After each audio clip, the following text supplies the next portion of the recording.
peut-on vraiment enterrer une prophétie? À première vue, cela semble simple.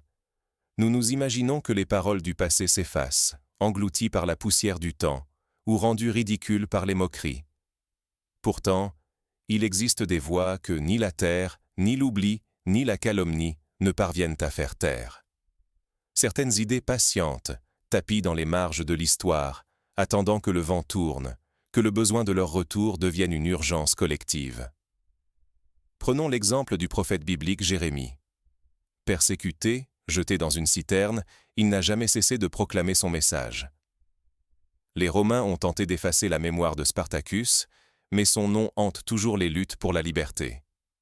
De même, Marcus Mosiah Garvey a été moqué, emprisonné, banni, effacé des manuels scolaires, traité de rêveur dangereux.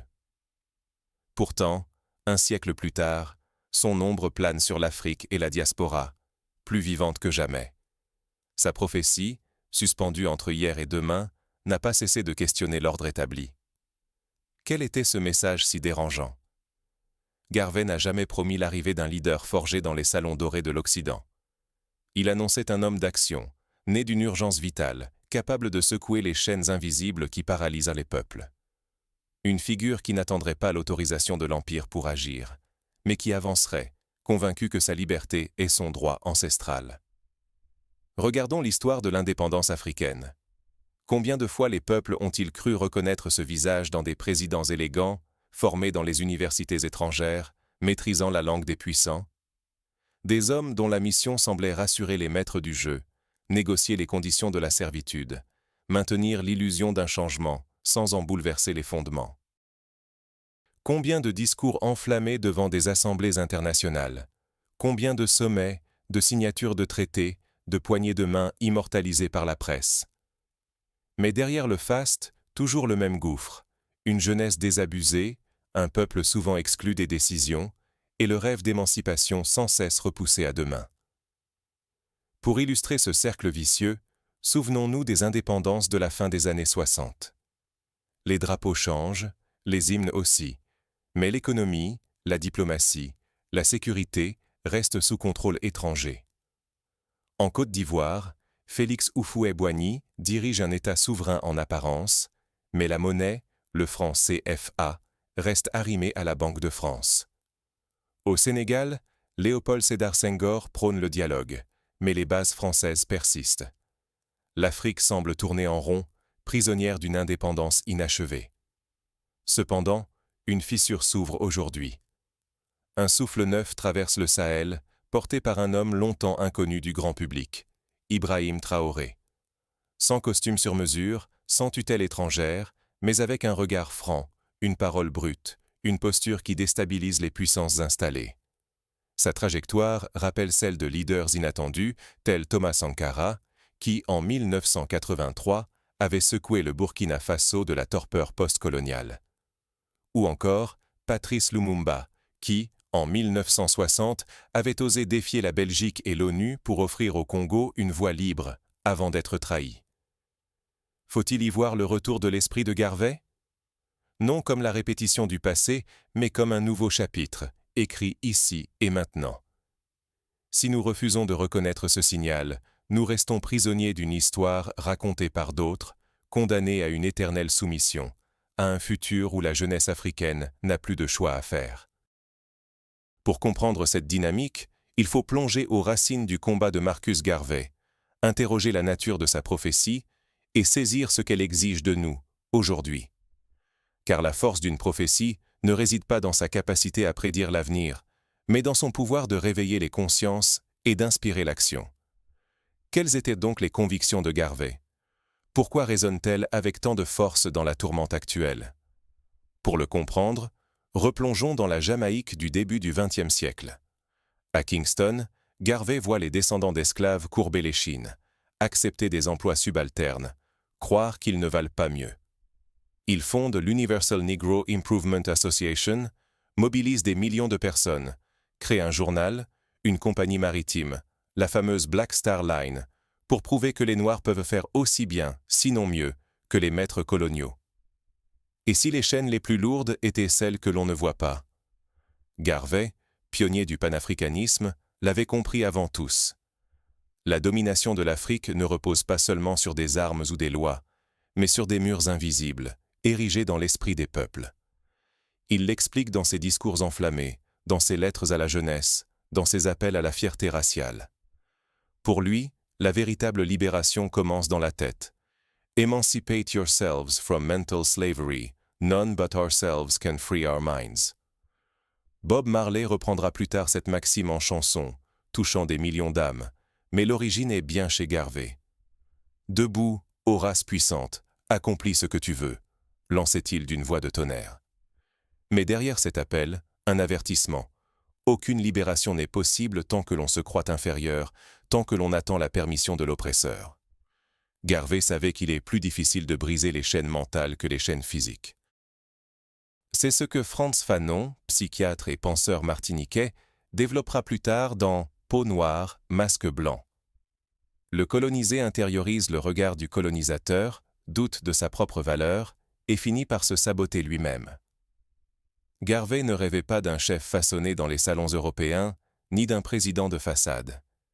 Il voulait un leader qui refuserait de négocier sa liberté, un homme ou une femme prêt à l'arracher sans permission, guidé uniquement par la volonté de son peuple et la force de sa conscience.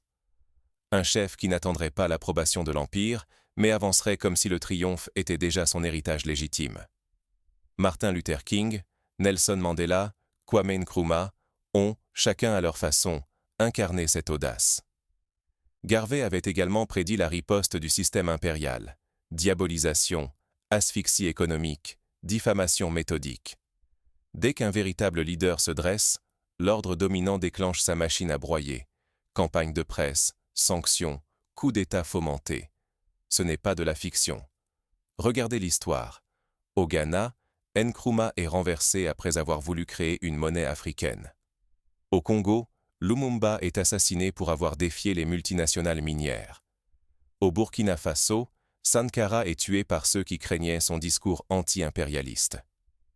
En profondeur, Garvey remettait en cause la notion même d'indépendance. L'Afrique a-t-elle jamais brisé toutes ses chaînes, ou s'est-elle contentée de changer d'emblème, drapeau, hymne, institution, sans toucher au mécanisme réel de la domination? En 1960, un vent d'euphorie souffle sur le continent. Mais très vite, les réalités économiques rattrapent les rêves politiques. Les matières premières sont exportées sans valeur ajoutée, les dettes s'accumulent, les accords militaires persistent. Les couleurs ont changé, mais la main qui tient la laisse, elle, n'a pas toujours changé. Pour nous, la question est brûlante. Continuer à croire à l'illusion de l'indépendance, c'est accepter l'exploitation, la spoliation de nos ressources, la dépossession de notre avenir sous couvert de cérémonies patriotiques. Ce prix est exorbitant. Richesse confisquée, dignité sacrifiée, génération entière privée d'espoir, réputation salie. Les mines d'or du Mali, les champs de cacao ivoirien, les forêts du Congo profitent souvent plus aux compagnies étrangères qu'aux populations locales. Mais cette réflexion n'est plus seulement un sujet d'étude ou de discours oubliés. Aujourd'hui, la prophétie de Garvey s'incarne sous nos yeux. Une aube nouvelle, fragile, mais porteuse d'un réveil redouté. Les événements du Burkina Faso ne sont pas isolés. Ils s'inscrivent dans une vague mondiale de remise en cause des rapports de force hérités de l'Empire. En Amérique latine, l'élection de leaders comme Evo Morales ou Hugo Chavez a également été perçue comme un retour du refoulé colonial. Mais qui osera endosser ce flambeau dans un monde où chaque geste est surveillé, chaque parole disséquée? Peut-être qu'au Burkina Faso, l'histoire vient de choisir son nouveau messager. Ibrahim Traoré, jeune capitaine, surgit dans le vide laissé par la lassitude et le désespoir. Il ne se présente pas comme un sauveur, mais comme le porte-voix d'une génération qui refuse de courber l'échine. Son arrivée, en septembre 2022, n'a rien d'un accident. Elle marque la rencontre d'une volonté individuelle et d'une colère collective. Quand une prophétie sort du silence des livres pour marcher dans la poussière, l'air lui-même semble changer de couleur. La rue s'empare du débat, les réseaux sociaux s'enflamment, les vieux discours ne suffisent plus. Traoré n'est pas arrivé comme un chef d'État parmi d'autres, ni comme l'aboutissement d'une ambition solitaire, mais comme la rupture tant attendue par une nation lasse d'attendre. Son émergence, en septembre 2022, n'a pas été une prise de pouvoir ordinaire. Elle a sonné l'heure d'une reconquête de la dignité, non seulement pour le Burkina Faso, mais pour toute une jeunesse africaine refusant la résignation. Pour comprendre le choc qu'il représente, songeons à ce qui s'est passé au Ghana au lendemain de l'arrivée de Nkrumah. La population descend dans la rue, convaincue que l'avenir est enfin entre ses mains. Même phénomène à Alger en 1962, lors de la fête de l'indépendance. Mais la différence ici, c'est la défiance immédiate envers l'ordre international, la rupture assumée avec la diplomatie des puissants.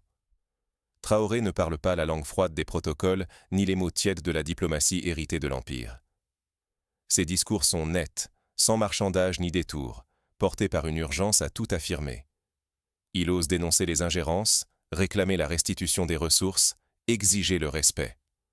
Ce style direct, dépouillé de peur, rappelle la vision de Marcus Garvey, qui exigeait que l'Afrique se tienne debout, sans permission ni tuteur, face au monde.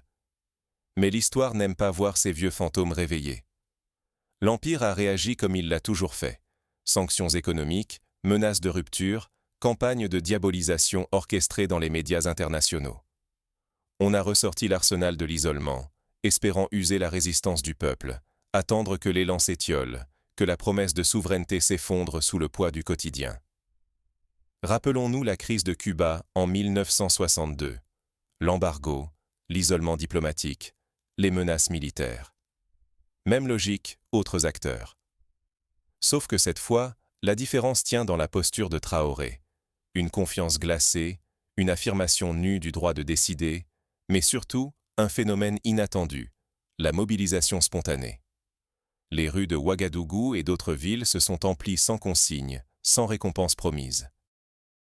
Pour la première fois depuis des générations, la jeunesse ne voit plus un maître au sommet, mais le reflet fidèle de ses propres espoirs, de ses colères, de sa soif d'en finir avec la fatalité.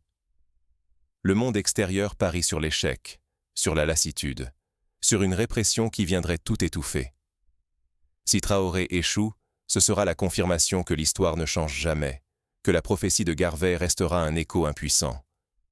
Mais s'il réussit, il ouvre une brèche irréversible. La preuve que la dignité n'est pas un mythe, mais une norme qu'on peut imposer. Tout est en jeu, pour ce peuple, pour tant d'autres.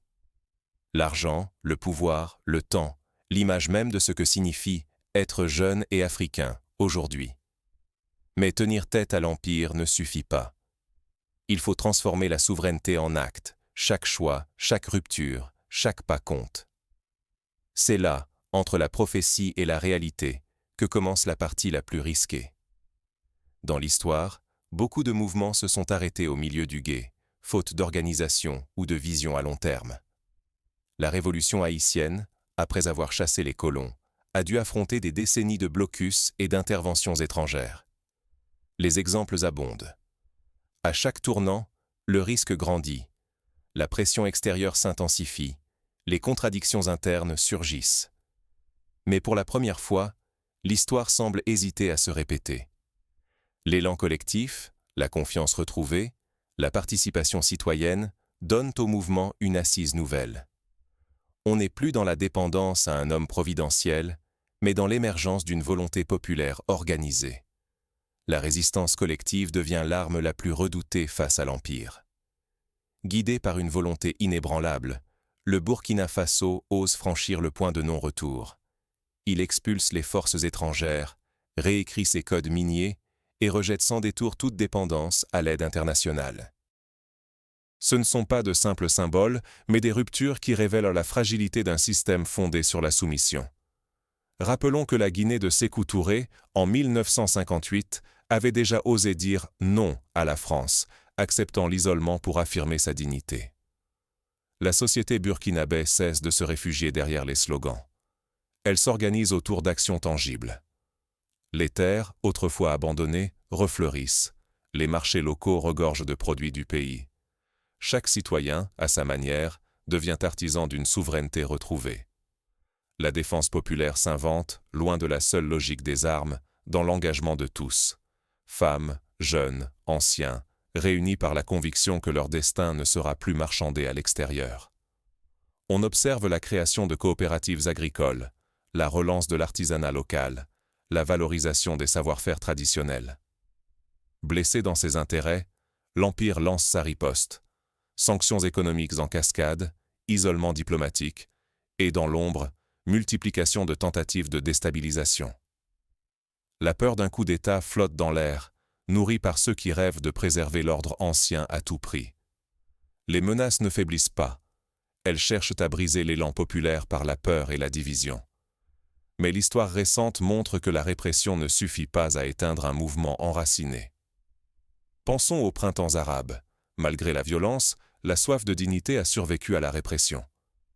Pourtant, là où beaucoup prédisèrent l'effondrement, la société burkinabé surprend. Loin de reculer, le peuple investit les lieux symboliques, ministères, casernes, ambassades. Des murs humains se dressent, désarmés mais portés par une détermination sans faille. La souveraineté cesse d'être un mot. Elle devient une pratique quotidienne, vécue dans la chair de chacun. La peur change de camp, et l'Empire découvre la puissance d'un peuple uni. Ce phénomène s'était déjà vu lors de la Révolution tunisienne, quand le peuple avait formé des chaînes humaines pour protéger les institutions. De cette radicalité naît un événement inédit, la fondation de l'Alliance des États du Sahel, l'AES. Pour la première fois, plusieurs nations brisent ensemble la tutelle des anciens maîtres, affirmant une solidarité politique, économique et sécuritaire.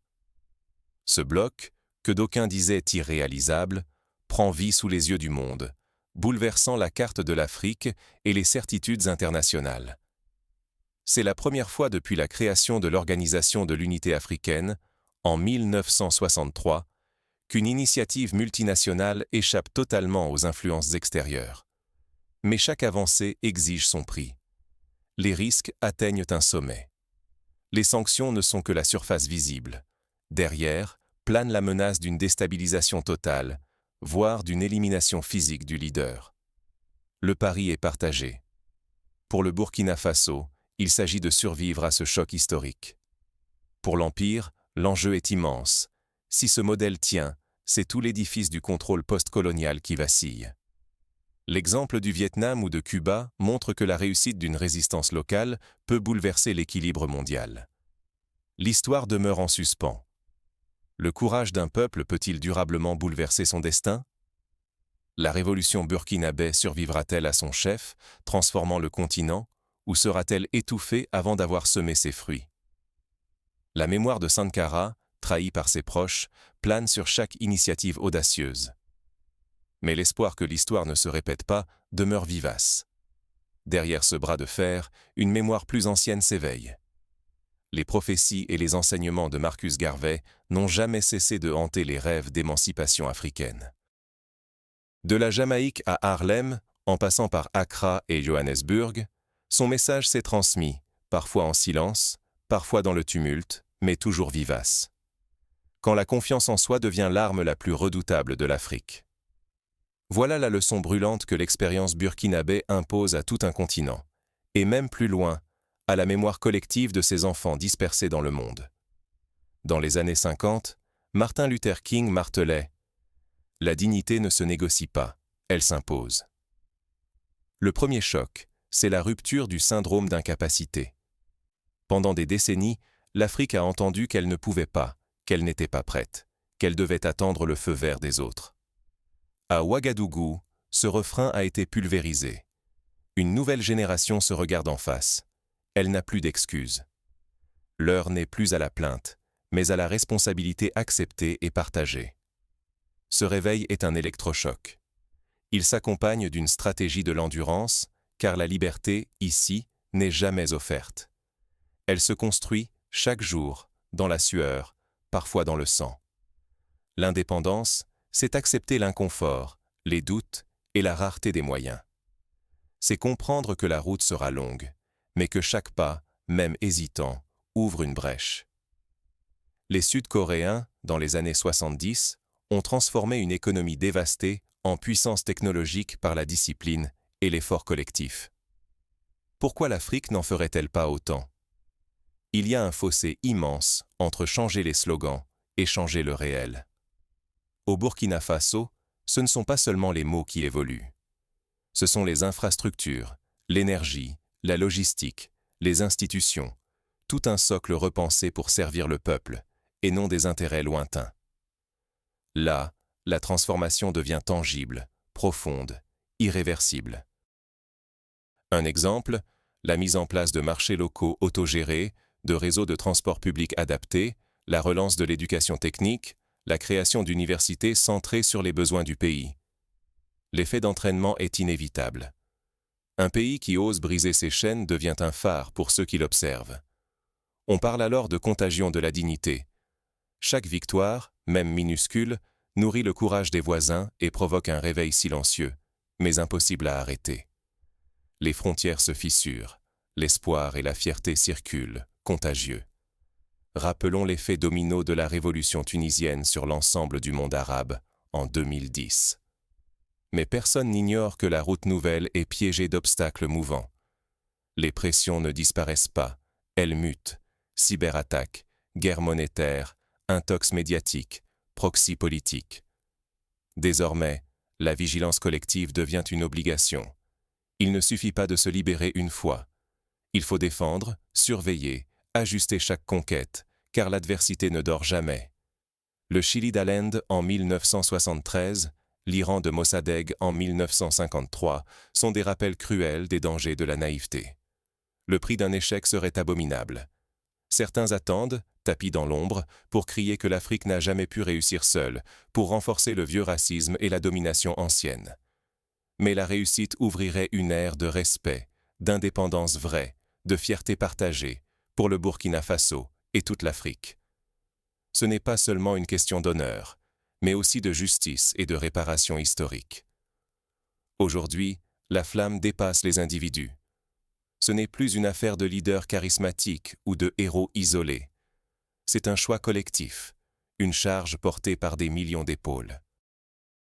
Reste une question brûlante. La détermination sera-t-elle assez forte pour faire face à la tempête qui approche? Mais cette tempête n'est pas qu'une menace. Elle est aussi une opportunité pour tester la résilience du rêve africain. C'est là que l'héritage de Garvey et l'élan du Burkina Faso prennent tout leur sens. L'Afrique a déjà surmonté des drames plus grands, la traite négrière, les guerres, les famines. L'expérience montre que la résilience n'est pas un mythe, mais une réalité ancrée dans la culture populaire. Quelles sont les étapes concrètes pour que ce rêve tienne? D'abord, renforcer l'éducation patriotique et technique. Ensuite, investir dans les infrastructures propres, pour ne pas dépendre des importations. Troisièmement, créer des alliances régionales solides, capables de résister aux pressions extérieures. Quatrièmement, instaurer une justice indépendante, garante du respect des droits et de la lutte contre la corruption. Enfin, cultiver la mémoire collective, pour que chaque génération sache d'où elle vient et où elle va. Êtes-vous prêt à faire basculer l'histoire avec nous? Ce n'est plus l'heure d'observer, ni d'attendre que d'autres décident à notre place. L'encre de Marcus Garvey n'a jamais séché. Elle coule aujourd'hui dans chaque main qui refuse la résignation, dans chaque voix qui ose crier « assez », dans chaque regard tourné vers l'horizon africain, rempli de fierté et de volonté. Ce moment n'est pas un simple épisode à faire défiler sur vos écrans. C'est une invitation à rejoindre le cercle de ceux qui bâtissent, pas seulement de ceux qui commentent. Choisir d'être spectateur, c'est accepter que l'histoire s'écrive sans nous. C'est renoncer à la dignité, à la richesse, au pouvoir, et même à l'estime de nos propres enfants. Chaque minute d'hésitation renforce les chaînes du passé. Chaque silence donne une chance aux vieilles puissances de resserrer leur emprise. Mais s'engager, c'est entrer dans la lumière du basculement historique. C'est briser la routine de la soumission, refuser la fatalité et offrir à l'Afrique la possibilité de respirer, enfin, à plein poumon. Ce qui se joue ici dépasse l'avenir du Burkina Faso. C'est l'honneur de toute une jeunesse trop longtemps dépossédée de ses rêves. C'est la revanche d'un continent dont l'heure a sonné. Il ne s'agit plus de croire aux prophéties comme à des contes. Il s'agit de comprendre que leur accomplissement dépend aujourd'hui de notre courage collectif. Le moment Garvey n'est pas un mirage.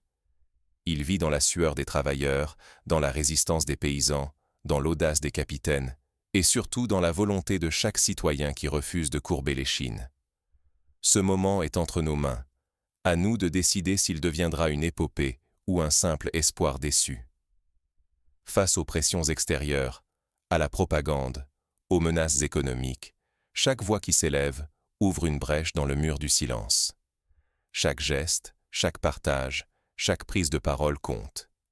La dignité, la prospérité et la fierté ne s'offrent pas, elles se conquièrent. Laissez l'argent dicter le futur, et l'Afrique restera une mine pillée, refusée, et elle deviendra un empire de bâtisseurs. Le pouvoir ne se quémande pas, il se prend. Le temps n'attend pas, il s'offre à ceux qui osent agir. L'image d'un peuple ne se lave pas dans la honte, mais dans le courage de regarder le monde en face et de proclamer sans trembler le mot souveraineté. Le choix est limpide. Rester à la fenêtre de l'histoire, ou descendre dans l'arène et inscrire son nom dans le livre des Renaissances. Marcus Garvey l'avait annoncé. La liberté réelle n'est pas un don, mais la victoire collective sur la peur et sur les chaînes mentales. Aujourd'hui, ce n'est plus une utopie, c'est une opportunité à portée de main. Le monde observe, l'Empire hésite, mais rien ne peut arrêter un peuple qui reprend la plume de son destin. Alors, êtes-vous prêt à écrire cette page? À refuser le retour des chaînes? À embrasser la responsabilité de votre époque? L'histoire ne s'écrit pas toute seule. Elle s'offre à ceux qui osent, qui partagent, qui s'engagent. Likez, commentez, partagez cette vidéo. Chaque geste est une pierre ajoutée à la maison de la souveraineté retrouvée. Nous avons traversé les ténèbres du passé, défié les prophéties et vu naître un nouvel élan. Mais la vraie question reste. Que ferez-vous du moment Garvey? Ce n'est pas la fin d'un récit, mais le début d'un engagement. L'heure du choix a sonné. L'Afrique n'attend plus. Elle avance.